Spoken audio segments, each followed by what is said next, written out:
ya, memiliki apa keutamaan yang besar di sisi Allah Subhanahu wa taala adalah surah Al-Kahfi. Ya, surah Al-Kahfi. Surah ke-17 juz 15 ya. Ya, juz 15 ya. Pertengahan dari Al-Qur'an. Nabi kita Muhammad sallallahu alaihi wasallam mengatakan ya, dari sahabat Abu Sa'id Al-Khudri radhiyallahu taala anhu, anna Nabi sallallahu alaihi wasallam qala, sesungguhnya Nabi kita Muhammad sallallahu alaihi wasallam mengatakan, inna man qara'a suratal kahfi yaumal jum'ah adha'a lahu minan nuri ma bainal jum'atain. Siapa saja yang membaca surah Al-Kahfi pada hari Jumat, ya, maka Allah akan memberikan cahaya antara Jumat yang satu ke Jumat berikutnya. Ya. Ya, jadi Allah memberikan kita cahaya, Bapak dan Ibu sekalian. Ya, ketika kita membaca surah ini di hari Jumat, bahkan sebagian ulama mengatakan kalau tidak sempat dibaca hari Jumat, boleh juga dibaca hari Sabtu, boleh dibaca hari Minggu. Yang penting kita tidak lewati satu minggu ini kecuali kita baca surah ini. Ya.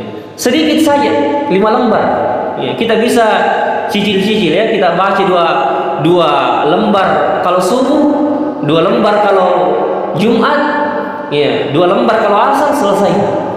Ya. Nabi mengatakan, inna man qara'a surat al-kahfi yaumal jum'ah adha'a lahu minan nuri ma bainal jum'atain. Barang siapa yang membaca surah Al-Kahfi pada hari Jumat, Allah akan memberikan cahaya baginya antara 2 Jumat, ya, yang Nabi kita Muhammad sallallahu alaihi wasallam mengatakan, ya. Dan Nabi kita Muhammad sallallahu alaihi wasallam mengatakan di dalam hadis dari sahabat Abu Darda radhiyallahu taala anhu, bahwasanya Nabi kita Muhammad sallallahu alaihi wasallam mengatakan, man hafidha asyru ayatin min awwali suratil kahfi usima minad dajjal. Barang siapa yang menghafal, ya, menghafal 10 ayat pertama dari surah Al-Kahfi, akan dilindungi dari fitnah dajjal. Ya. Ya, apa itu dajjal? Ya. Apa itu dajjal, Bapak dan Ibu sekalian? Dajjal itu adalah fitnah hari kiamat yang akan datang sebagai tanda-tanda datangnya hari kiamat. Ya, dia mengaku sebagai Tuhan, ya, yang dimana siapa yang tidak mau menyembahnya dia akan dibunuh, dan siapa yang mau beribadah kepadanya dia akan dibiarkan. Ya, itu fitnah yang akan terjadi di hari kiamat. Ya, munculnya yang namanya makhluk yang bernama Dajjal. Ya. Dan Nabi kita Muhammad SAW mengatakan, barang siapa yang membaca atau menghafal 10 ayat pertama dari surah Al-Kahfi akan dilindungi dari fitnah Dajjal. Ya, dan Dajjal ini akan, ya, menawarkan bagi orang-orang nanti dari kiamat harta, ya, dunia, ya, dan diancam bagi siapa saja yang tidak mau beribadah dan sujud mengikuti perintahnya, maka dia akan dibunuh oleh Dajjal tersebut.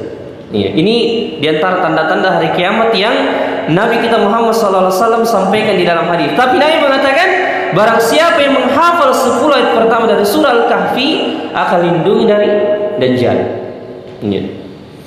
Jadi kalau ada bapak-bapak dan ibu-ibu, ya, tiap malam Jumat mungkin sering baca Yasin, ya, baca juga surah ini. Ya, baca juga surah ini, surah Al-Kahfi, karena ini juga memiliki keutamaan, memiliki pahala yang besar. Ya, Allah akan memberikan cahaya di hari kiamat. Ya, cahaya bagi kita belum di hari kiamat, baru di dunia Allah akan memberikan cahaya dari Jumat yang satu ke Jumat yang lain. Ya. Tentunya kalau kita membahas ini surah panjang sekali, ya, tentunya tidak bisa kita bahas dalam satu majelis atau satu pengajian saja. Ya, bahkan 2-3 pengajian tidak bisa kita bahas. Tapi, ya, malam hari ini, ya, kita akan mengambil potongan-potongan ayat, terutama di dalam kisah Ashabul Kahfi. Ya, orang-orang yang, ya, tidur di dalam gua selama 309 tahun lamanya. Ya, 300 tahun Allah jadikan dia tidur di dalam gua. Iya. Karena apa? Karena Allah ingin menyelamatkan mereka dari ancaman dan ujian yang Allah berikan kepadanya karena mereka diancam untuk menyembah berhala, menyembah patung pada saat itu. Iya. Dan lebih hebatnya lagi, orang-orang yang tidur di dalam gua ini adalah orang-orang yang masih muda, anak muda. Iya. Karena baik di sini ibu-ibu kita yang masih muda, jamaah kita yang masih muda ya, pantas kalau kita ceritakan kisah ini malam hari ini, ya. Jadi kisah Ashabul Kahfi, pemuda-pemuda yang lari dari kaumnya untuk menyelamatkan agama mereka dari fitnah agama. Ya. Kisah singkatnya begini. Di dalam buku tafsir disebutkan ya bahwasanya dulu sebelum zamannya Nabi kita Muhammad SAW, ya, ada satu kelompok, satu kampung, ya, di mana kampung tersebut menyembah berhala atau patung. Ya. Di mana kampung ini ada satu hari rayanya, ada satu hari mereka jadikan hari raya seperti hari Lebaran, di mana mereka semua keluar untuk menyembah, beribadah kepada patung yang mereka sembah itu, yang mereka beribadah kepada patung itu. Iya. Maka Allah Subhanahu wa taala menceritakan Nabi kita Muhammad SAW, ya, atau ulama kita menyebutkan di dalam hadis bahwasanya ada sekelompok anak muda di antara penduduk kampung itu, ya, yang dimana dia tidak senang dan tidak suka dengan penyembahan dan peribadatan kepada berhala tersebut. Ya, sekelompok anak muda. Ketika dia dibawa keluar oleh kaumnya, dibawa keluar oleh penduduk kampung itu untuk melihat bagaimana orang menyembah berhala itu, menyembah patung itu, di dalam hatinya mulai gelisah, tidak tenang. Dan beginilah orang-orang beriman.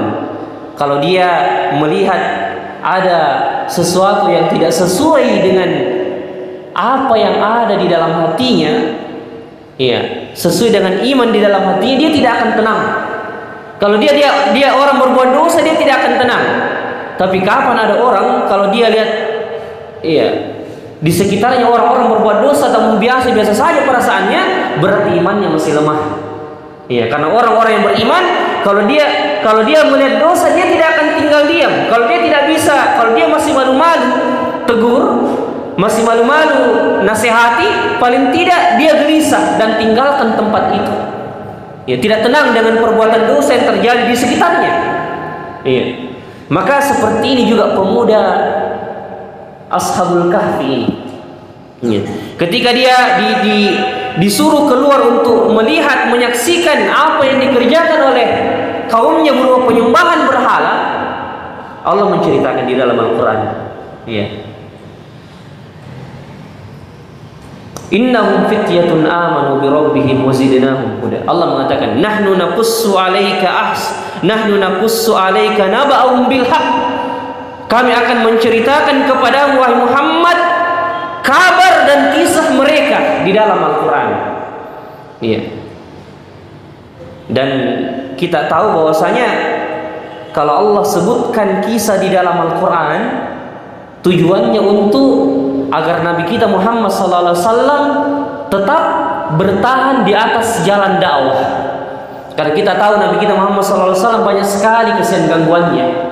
Ya, banyak sekali ancaman-ancaman, sudah mau dibunuh, sudah diusir, sudah diejek. Dan Allah tahu bagaimana Nabi kita Muhammad SAW menghadapi peristiwa ini.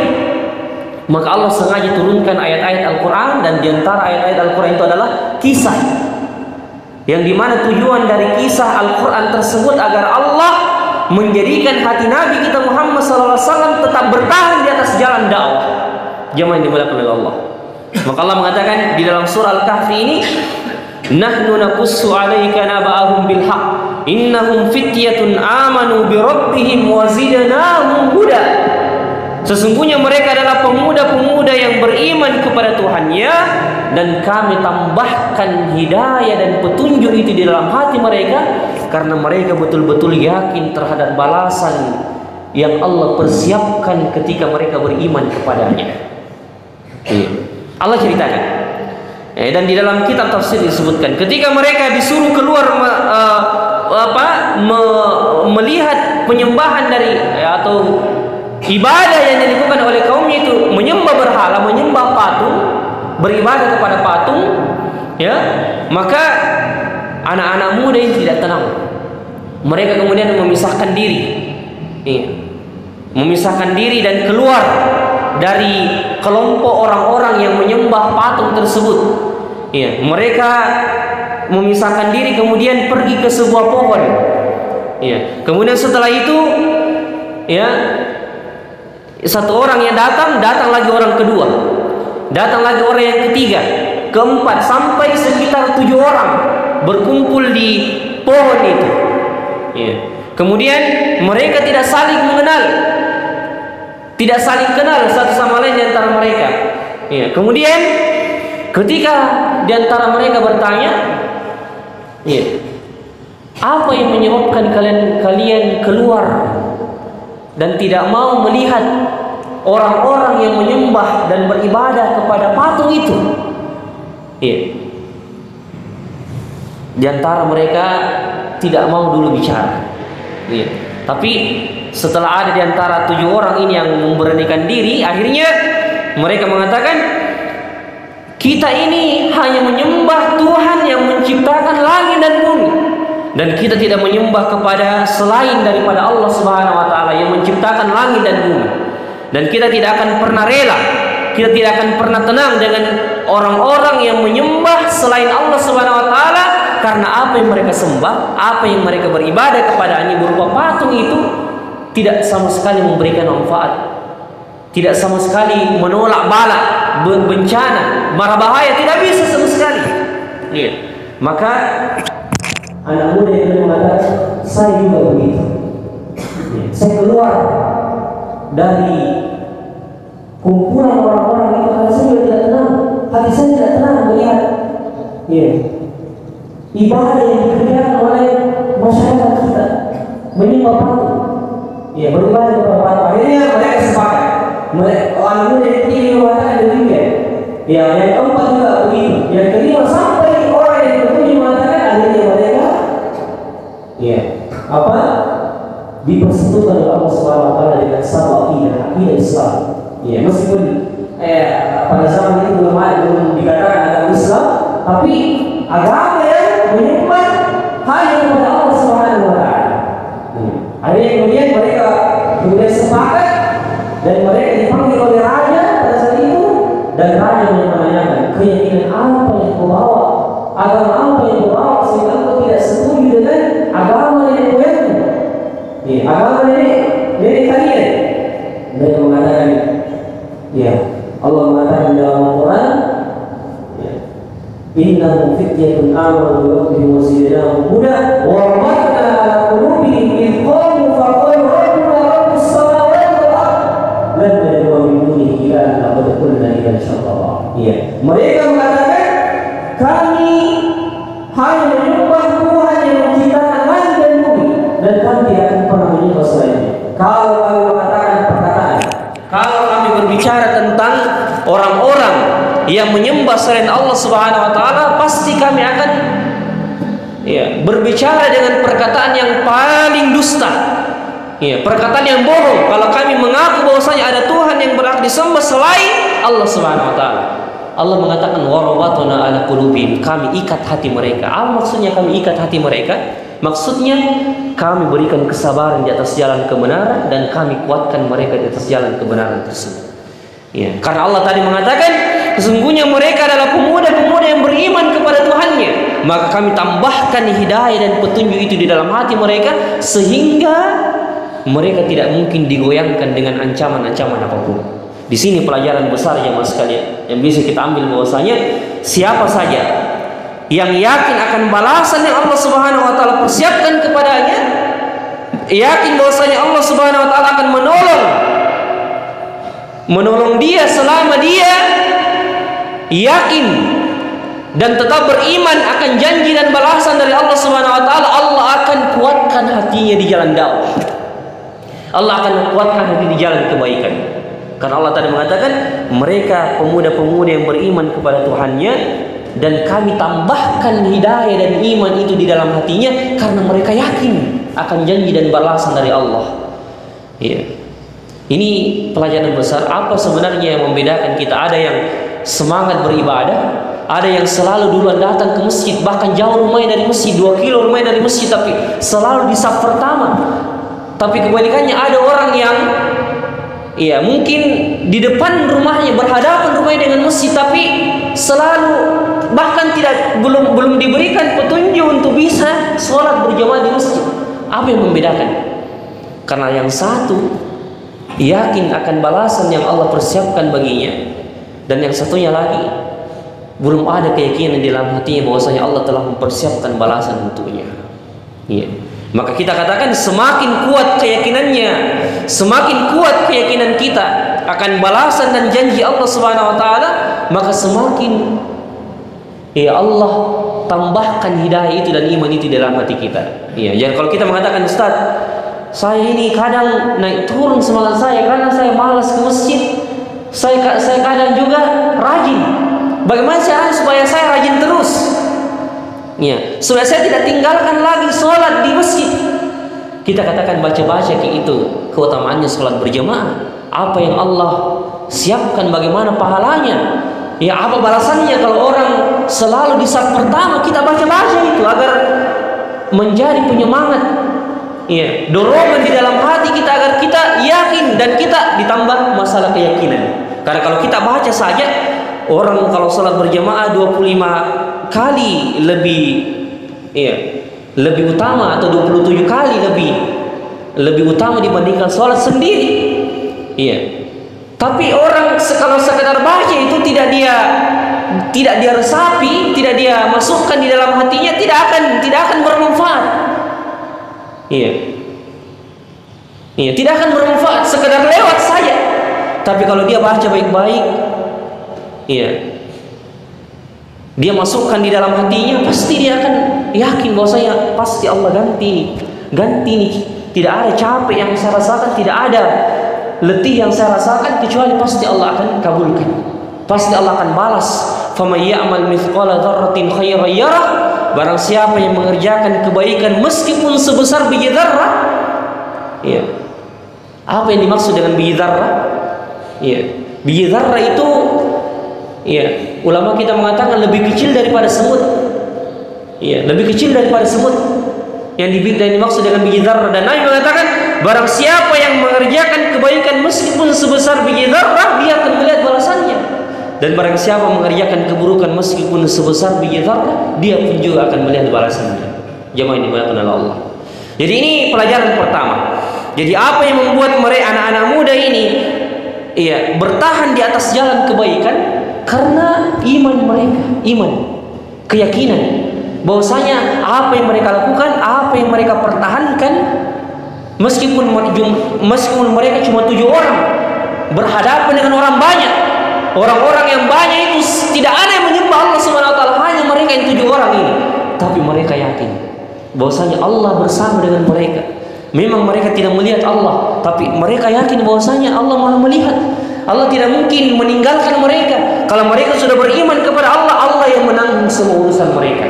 Subhanallah. Makanya Allah sebutkan di dalam surah Al-Kahfi ini, ketika mereka lari dari kaumnya, lari dari orang-orang yang ada di kampungnya itu untuk menyelamatkan diri, mereka berdoa. Dan ini doa pantas untuk kita baca selalu di dalam salat-salat kita, di dalam ibadah-ibadah kita. Apa itu? Rabbana atina min ladunka rahmah wa hayyi lana min amrina rasyada. Wahai Tuhan kami, berikanlah dari sisimu rahmat untuk kami, kasih sayang untuk kami. Wahai lana min amrina rasyada, dan sempurnakanlah di dalam urusan kami petunjuk yang lurus. Dengan kata lain, ya Allah, berikanlah yang terbaik di setiap urusan-urusan kami. Mereka tidak bilang ya Allah, ya Allah, tolonglah kami, ya Allah, bawa kami ke tempat ini, bawa kami ke tempat ini. Tidak, tapi mereka mengatakan ya Allah, berikan pada urusan kami ini sesuatu yang berikan pada urusan kami ini petunjuk yang dimana ketika kami mendapatkan petunjuk darimu ya Allah, kami tidak akan kami akan yakin bahwasanya inilah sebaik-baik yang Engkau berikan kepada kami.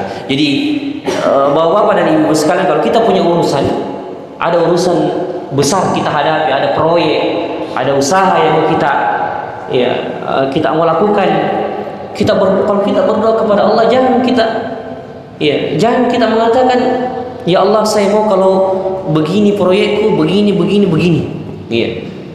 Tapi Allah lebih tahu bagaimana Allah mengatur agar Allah jadikan proyek itu sukses, usaha itu sukses. Kita minta kepada Allah, Rabbana atina min ladunka rahmah wa hayyi lana min amrina rasyada. Al-Kahfi ayat 9 atau ayat 10. Kita minta, ya Allah sempurnakanlah untuk kami urusan kami, kami serahkan urusan kami kepadamu, dan Engkau sebaik-baik yang mengatur urusan. Akal kami terbatas, pikiran kami terbatas, kami mungkin cuma bisa merencanakan begini dan begini, tapi di tangan-Mu ya Allah semua urusan itu. Kalau orang menyerahkan urusannya kepada Allah Subhanahu wa taala dan dia mengatakan, ya Allah dan Engkau sebaik-baik yang mengatur urusan, dia akan lihat dan dia tidak akan sangka beberapa hari yang akan datang atau beberapa waktu yang akan datang, dia tidak sangka-sangka bahwasanya ternyata Allah jadikan urusan ini seperti ini. Dia tidak pikir bahwasanya ini urusan ternyata seperti ini jalannya. Ternyata dia berpikir ke sana, dia berpikir lama, mau begini ya, banyak sekali dia rencanakan. Ternyata rencana Allah lebih gampang dibandingkan dia yang direncanakan olehnya. Maka kalau kita minta kepada Allah, makanya kalau kita minta kepada Allah, kita baca doa ini kalau kita punya urusan. Coba kita lihat ketika pemuda-pemuda ini, anak-anak muda ini melarikan diri, dia tidak tahu mau kemana. Dia tidak tahu mau kemana. Dia lari saja, lari terus sampai tidak didapat oleh kaumnya, tidak didapat oleh masyarakatnya. Ketika mereka lari, barulah mereka berdoa dengan doa itu, Rabbana atina min ladunka rahmah wa hayyi lana min amrina rasyada. Ya Allah ya Tuhan kami, berikanlah rahmat dari sisimu ya Allah, kasih sayang dari sisimu ya Allah, dan sempurnakanlah dalam urusan kami petunjuk yang lurus. Berikan yang terbaik dalam urusan kami Allah. Kami tidak tahu mau kemana, kami tidak tahu harus berbuat apa ya Allah. Maka Allah Subhanahu wa taala mengatakan di dalam Al-Quran, wa idh tazaltumuhum wa ma ya'buduna min dunillah fa'u ilal kahfi yanshur lakum rabbukum min rahmati wa yuhayyi lakum min amrikum mirfaqa. Ketika mereka tidak lari, tidak tahu mau kemana, mereka berdoa seperti ini, doa tadi, Rabbana atina min ladunka rahmah, maka Allah mengatakan, kami masukkan di dalam hatinya, kami bisikkan di dalam hatinya, berlarilah kalian ke dalam gua. Ke dalam gua. Kenapa bukan ke istana saja? Kenapa bukan ke tempat yang lebih bagus lagi? Kenapa harus di gua? Nanti kita akan sebutkan bagaimana Allah memperlihatkan tanda-tanda kekuasaannya kepada mereka ketika mereka ditidurkan di dalam gua itu selama 309 tahun lamanya. Ketika mereka berlari ke gua tersebut, mereka berdoa kepada Allah dengan doa ini, mereka, Allah katakan, fadarabna ala adhanihim fil kahfi sinina adada thumma ba'athnahum lina'lama ayyul hizbaini ahsa lima labithu amada. Lalu kami tutup telinga mereka, lalu kami tidurkan mereka, membuat mereka tidur selama 309 tahun lamanya di dalam gua itu. Bayangkan 300 tahun, Lalu ketika mereka setelah 300 tahun berlalu, mereka dibangkitkan oleh Allah, dibangunkan oleh Allah, keadaan sudah berubah 100%. Tadinya 300 tahun yang lalu, raja yang berkuasa pada saat itu, raja yang zalim, raja yang raja yang tidak beriman kepada Allah, raja yang bukan orang muslim, 309 tahun mereka cukup ditidurkan saya oleh Allah, selesai urusan. Pas mereka bangun setelah 300 tahun itu, mereka sudah mendapat keadaan sudah berubah 100%. Rajanya sudah muslim, masyarakatnya sudah islami, Ya, meskipun sebagian mengatakan bahwasanya masyarakatnya setelah 300 tahun berlalu itu ya masyarakat yang beriman kepada Allah tapi tidak percaya terhadap hari berbangkit, tidak percaya kalau Allah membangkitkan orang mati, maka Allah jadikan kisah pemuda Ashabul Kahfi ini 300 tahun ditidurkan kemudian dibangunkan kembali setelah 300 tahun agar Allah membuktikan bahwasanya Allah Maha Kuasa untuk membangkitkan orang-orang yang sudah mati. Ya, karena orang-orang yang masyarakat yang ada di tempat tersebut setelah 300 tahun berlalu, masyarakat yang sudah beriman kepada Allah tapi sebagian mereka tidak percaya akan adanya hari berbangkit. Ya, hari kiamat. Maka Allah jadikan tanda-tanda kebesaran Allah, tanda-tanda kekuasaan Allah ada pada pemuda-pemuda ini yang ditidurkan oleh Allah 309 tahun lamanya. Subhanallah. Ya. Ya. Kemudian yang sekalian dimuliakan oleh Allah Subhanahu wa taala, ya, di sini ada faedah. Sebelum mereka tadi berlari ke goa, Allah Subhanahu wa taala mengatakan wa rabatna ala qulubihim idh qamu faqalu rabbuna rabbus samawati wal ard lan nad'u min dunihi ilahan laqad qulna idzan syatata. Ya, ketika mereka menyuarakan kebenaran, iya, memperlihatkan kebenaran itu kepada kaumnya, mendakwahkan kaumnya bahwasanya apa yang kalian sembah tidak ada sama sekali manfaatnya, sesungguhnya yang paling pantas untuk kalian sembah, yang kalian beribadah kepadanya hanya Allah yang menciptakan langit dan bumi. Ketika mereka berani menyuarakan kebenaran, apa hasilnya? Allah mengatakan wa rabatna ala qulubihim, kami ikat hati mereka. Apa maksudnya kami ikat hati mereka? Ulama kita mengatakan kami berikan mereka kesabaran yang kuat di dalam hatinya dan kami jadikan mereka tetap bertahan di atas jalan kebenaran. Berarti jemaah sekalian, kalau kunci yang paling besar, salah satu kunci yang paling besar agar kita istiqomah, kita bertahan di atas jalan kebaikan adalah kita berani menyuarakan kebenaran tersebut di tengah keluarga dan masyarakat kita. Ya, kita berani. Ya, berani menentang kemaksiatan, berani menentang kemungkaran. Meskipun kita juga harus memperhatikan adab-adab.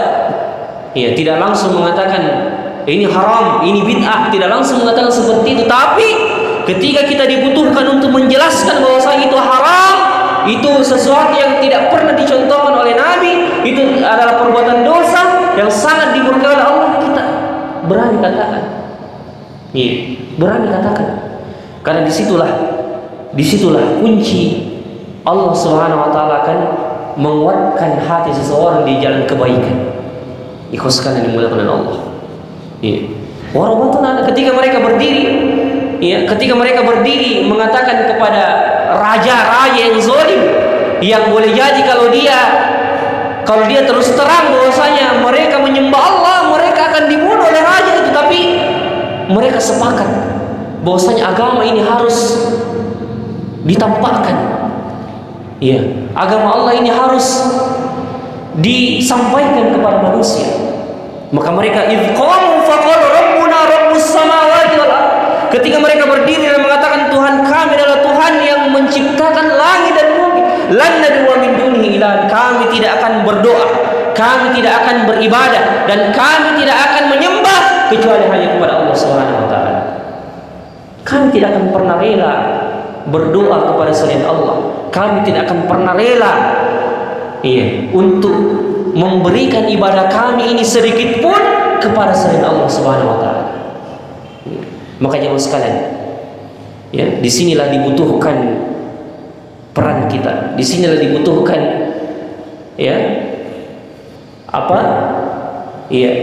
disinilah dibutuhkan kita untuk bagaimana kita mungkin di tengah keluarga kita yang masih mungkin berbaur dengan kesyirikan, masih ada hal-hal yang kita lihat tidak sesuai dengan agama. Selain kita bersabar, kita dakwahi mereka sedikit-sedikit. Kita dakwahi mereka sedikit-sedikit. Karena kenapa? Masalah tauhid ini yang paling penting kita dakwahkan, karena ini yang menyelamatkan seseorang dari neraka Allah. kalau orang tidak selamat dari ini, orang mati dalam kesyirikan, dia bisa kekal selama-lamanya di dalam neraka.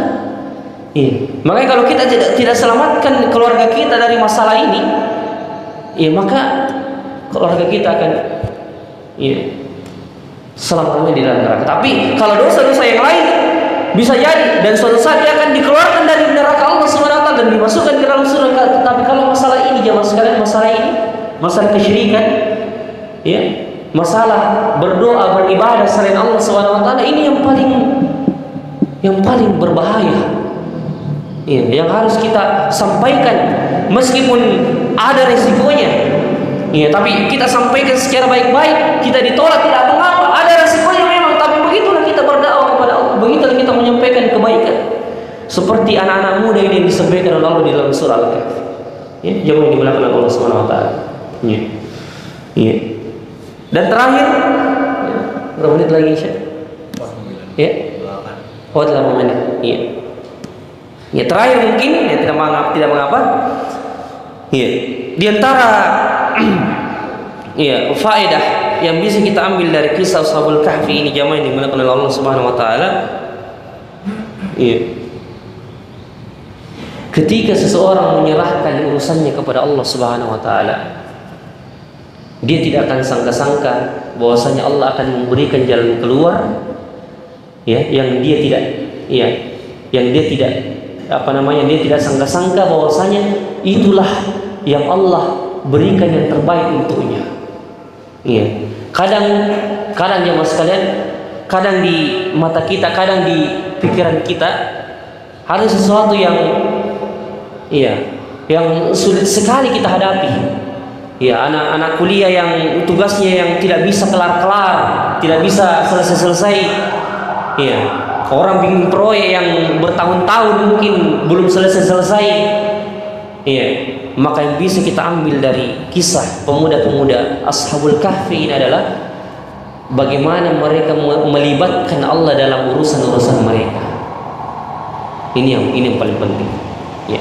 Jadi pertama kali kalau kita menghadapi satu urusan, jangan langsung pikirkan bahwasanya begini mungkin caranya, mungkin saya harus datangi aji ini misalnya, saya datangi puang ini, saya datangi ya tetangga saya ini, mungkin dia lebih ahli, lebih tahu caranya ini selesaikan ini urusan. Kenapa bukan pertama kali kita katakan ada Allah yang mengatur segala urusan? Kenapa kalau kita menghadapi urusan besar, kita bangun di tengah malam, kita mengadu kepada Allah. Kita menyampaikan semua urusan kita kepada Allah, meskipun itu urusan dunia. Saya katakan, meskipun itu urusan dunia, bukan urusan akhirat. Tapi kalau Allah kita libatkan di setiap urusan dan masalah kita, kita akan dapati masalah itu, urusan itu tidak kita sangka begitu, ternyata caranya cepat sekali selesai. Ya, yang mungkin di pikiran kita harus begini, harus seperti ini. Ya, harus kesini dulu, harus begini dulu kita kerjakan. Ternyata caranya Allah lebih mudah. Iya, untuk kita selesaikan urusan itu ya mas kalian. Ya, makanya yang pertama kali ketika kita punya urusan, pertama kali yang harus kita sampaikan urusan kita itu kepada adalah Allah. Jangan kepada manusia dulu. Ya, ini nasihat kepada diri saya terutama dan kepada jemaah sekalian. Kalau bisa jangan kita simpan dulu itu masalah. Jangan sampaikan langsung kepada manusia, apalagi disebarkan di internet, di Facebook. Jangan, karena yang perlu tahu urusan kita hanyalah Allah. Sebagaimana Nabi Yakub alaihissalam ketika dia menghadapi urusan yang paling sulit, kehilangan anaknya. Ya, ditinggal jauh oleh anaknya, tidak ditahu kemana anaknya pergi, Nabi Yusuf dan dan saudaranya Bunyamin. Dia kehilangan dua anak yang paling dicintai.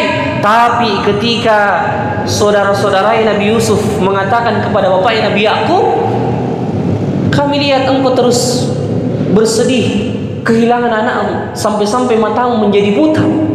Iya.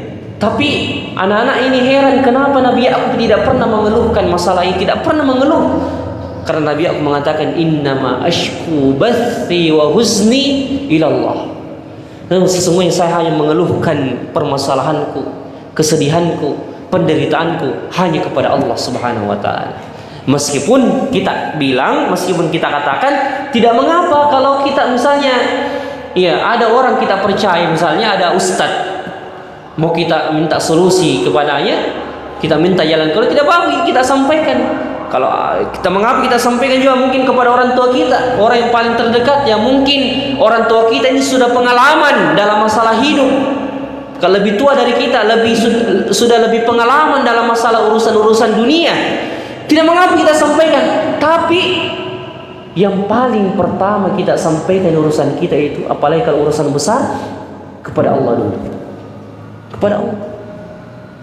Sampai-sampai sering kita ulang bahwasanya orang-orang terdahulu sampai masalah garam saja, masalah garam mereka minta kepada Allah sebelum mereka minta kepada manusia.